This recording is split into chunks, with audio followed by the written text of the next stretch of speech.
think the biggest trend in media is the technology people are using to consume that media. And I think whether it's like cloud DVRs or the new Apple TV or like Comcast X1 service and universal search available in smart TVs, I think many insight professionals read about these things, but you really have to go play with them. You really have to immerse yourself in them. And I think as soon as you do that, you can start to think about what would the world be like if 30% of people were using this. You can make some pretty smart assumptions about what the future of telly is going to look like, what the future of consumption is going to look like.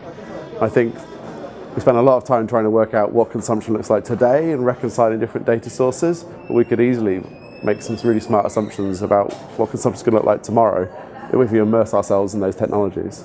Well, I think the number one challenge these days is just working out where the market is and where it's going in the next few years. And then I think if you're a flexible organization and if you commit yourselves to riding that change and adapting to that change, then there's tons of opportunities. So we've invested significantly in storytelling and short form content. So for brands like Doctor Who, in between seasons, there's a ton of really interesting stuff happening on the YouTube channel, the Doctor Who fan show, for example. Social media is like a core part of our communications for some of our key brands, instead of just a nice add-on, a nice marketing initiative. So I think you'll see a ton of interesting adaptation to new technologies from BBC Worldwide. Well, millennials are really embracing new technologies, new forms of media, and although their total media consumption is staying about the same as non-millennials, the share of that media consumption that's traditional sources like television channels and radio is declining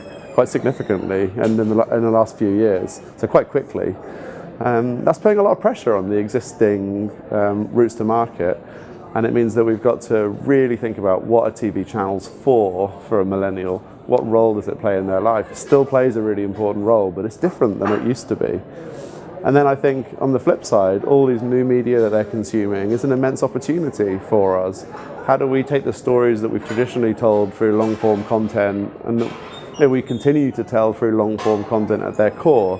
And how do we tell them through short form content, through Snapchat, through all the places millennials are and all the media they're consuming? So challenge to existing models, reshaping existing models to be more fit for purpose for those consumers, because they're still important, but then also adapting our storytelling to the new mediums.